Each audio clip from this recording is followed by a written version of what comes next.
everyone talks about Linux. It's running your servers, it's powering your Raspberry Pis, and it's slowly creeping onto the desktop. But what if I told you that the backbone behind Netflix's streaming speeds and the operating system ticking away inside your PlayStation 5 isn't Linux at all?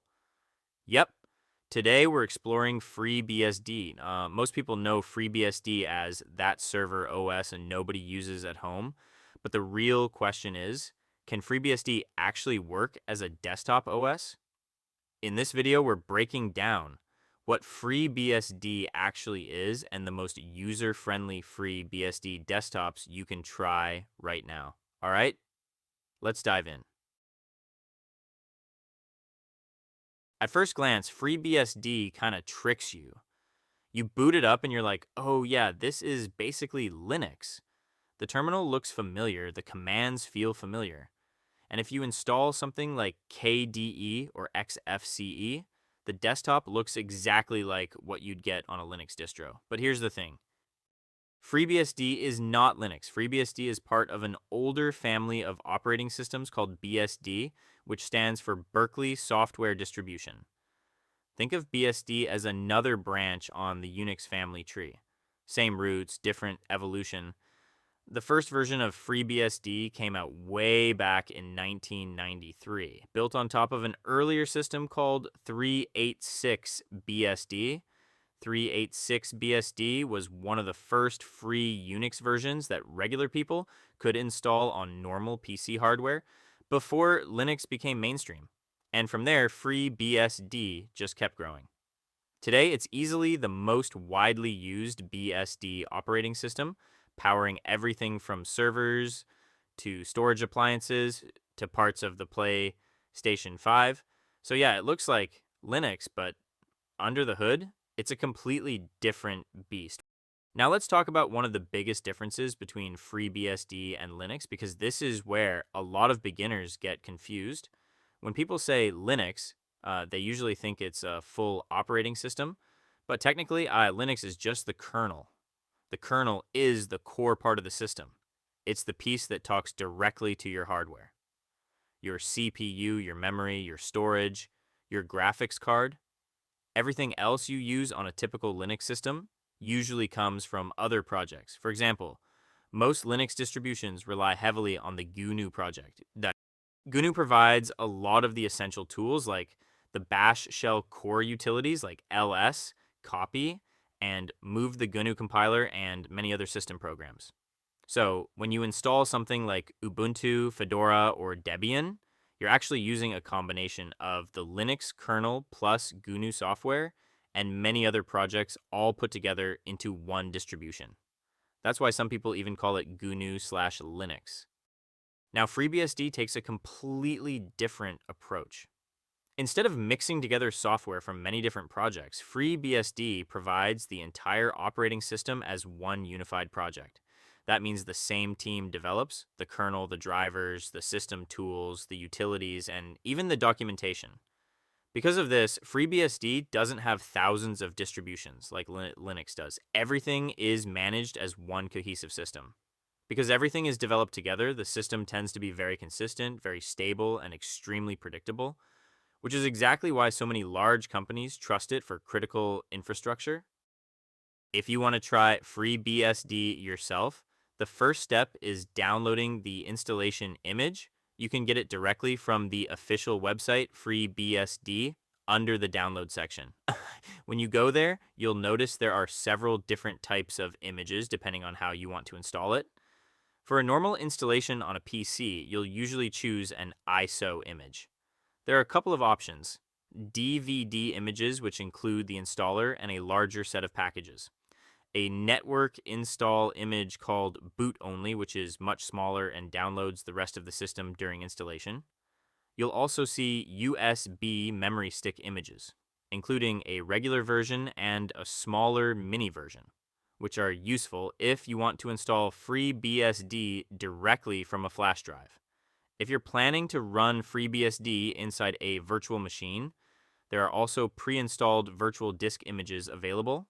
These are ready to boot in platforms like VirtualBox or other hypervisors, so you can start testing FreeBSD almost immediately. And finally, if you're working with embedded devices, FreeBSD even provides SD card images that you can flash directly onto a card and boot from compatible hardware.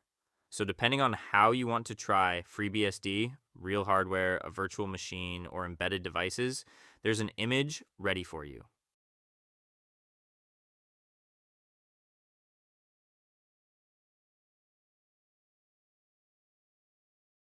The FreeBSD installation experience sits in this interesting middle ground.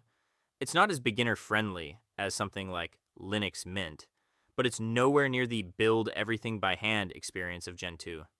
You don't get a graphical live environment with buttons, icons, and a full desktop, but you also don't have to type every command manually from a blank shell. Instead, FreeBSD uses a text based installer.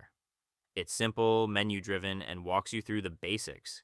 Choosing your disks, setting your root password, configuring networking, selecting optional components, pretty straightforward. Once it's done installing, you will be staring at a command line. No desktop, no graphical interface, just the system itself. To turn FreeBSD into a desktop system, you need to install a graphical environment yourself. For example, installing the KDE Plasma desktop involves manually installing packages, enabling system services, and configuring the login manager. On Linux, this might take one command. On FreeBSD, it takes several steps.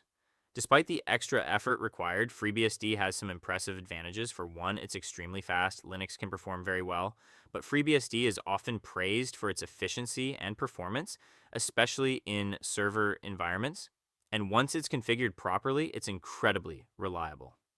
For experienced users, all of this setup is totally manageable. If you've installed Arch, Gentoo, or even just tinkered with Linux for a while, FreeBSD won't scare you. But for complete beginners, yeah, it can feel a bit intimidating. The good news is you don't have to start with vanilla FreeBSD. There are several FreeBSD based desktop distributions that handle all the tricky setup for you. They install the desktop environment, configure the drivers, and give you a fully working system right out of the box. And honestly, this is the best way for beginners to start. You get to learn FreeBSD commands, explore the file system, use the PKG package manager, understand how BSD works, but you're doing all of that inside a nice graphical environment without fighting Wi-Fi drivers or manually configuring GPU settings. Then, when you're comfortable and you actually understand what FreeBSD is doing under the hood, you can switch to the real thing and build your own setup from scratch. So with that in mind, let's look at some of the best beginner-friendly FreeBSD desktop distros you can try.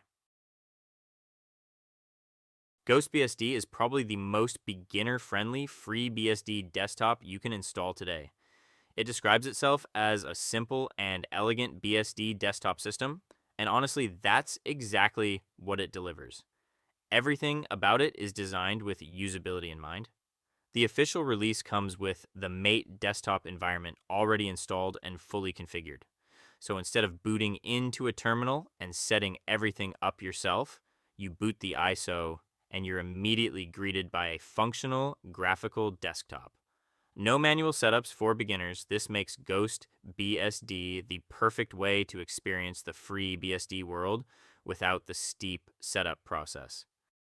Now that you've seen what it's like to install FreeBSD, the text-based menus, the manual configuration, the extra steps afterward, it's the perfect time to show you how much easier things can be with a beginner-friendly BSD like GhostBSD.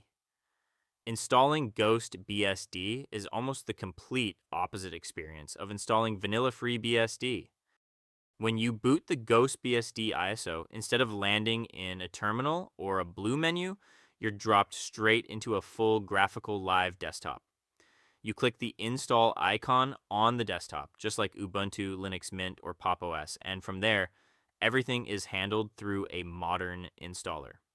You get a graphical disk, partitioner, easy user account creation, automatic hardware detection, and no manual driver installation, Wi-Fi, graphics, sound, all detected automatically.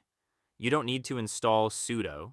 You don't need to add yourself to groups. You don't need to manually enable services. GhostBSD does all of that for you. The entire process is point and clicks. So if you go the vanilla route with FreeBSD, you are playing on hard mode. You will be editing configuration files just to get Wi-Fi working. You'll be digging into docs to get your NVIDIA or AMD GPU drivers loaded properly. It's a fantastic learning experience, but it's not exactly plug and play for beginners. Once you finish installing GhostBSD, you're dropped into a fully working desktop with a nice set of apps already waiting for you. You don't start from zero. The system gives you all the basics right out of the box. You get Firefox for browsing the web VLC for watching videos and playing pretty much any media format Rhythmbox for listening to your music library, Shotwell for organizing and viewing your photos. It's a solid starter kit, enough to browse the web, watch videos, manage photos, and get comfortable with the system immediately. But just like on Linux, you'll probably want more software as you go. And that's where GhostBSD's package tools and software management apps come in, making it easy to install anything else you need.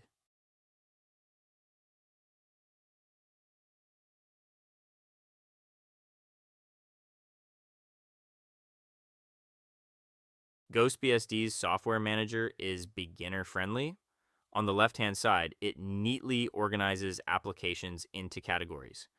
But if you already know exactly what you want, you don't even need to browse. There's a search bar at the top where you can type the name of any app. So let's say you want to install Shotcut, a popular open source video editor. Just type Shotcut into the search bar. It pops up instantly, and with one click, you can install it.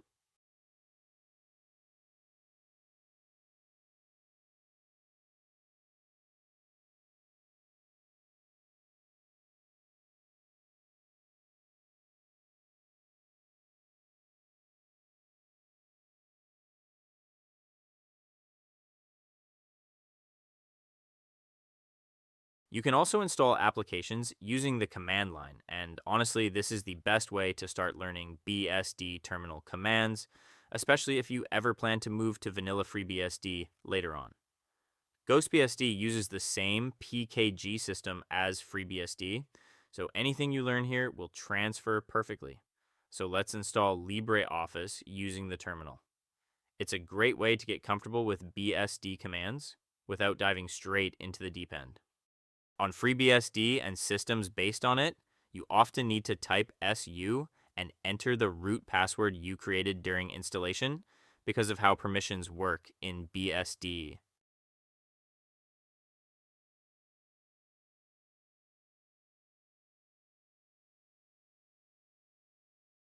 All right, LibreOffice is now installed, and at this point, you've pretty much seen how easy it is to manage software on GhostBSD using both the graphical software manager and the terminal.